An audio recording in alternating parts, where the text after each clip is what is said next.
Hey guys, so real quick, I just wanted to go over why our vacuuming process is a lot better than what you would get at your traditional car wash.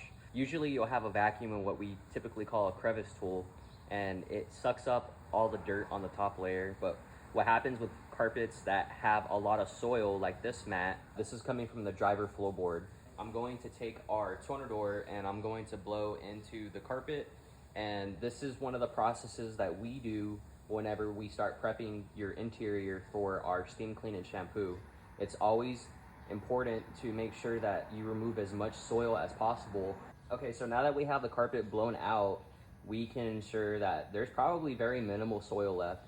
I'm not sure how good you guys could see in the footage, but I saw a lot of the dirt that was embedded inside of the fibers start to pop out, and that just kind of gives you an idea of just how much soil was left in these carpets. If we were to have just vacuumed them and then went to the steam and shampoo where we start wetting the fabric, it would leave a lot of leftover soil, and it doesn't really do a detail good whenever it's done in that manner. It's important to make sure that whoever it is that you're hiring has the appropriate tools and follows the best practices to make sure that you're getting your money's worth with the service that you're getting.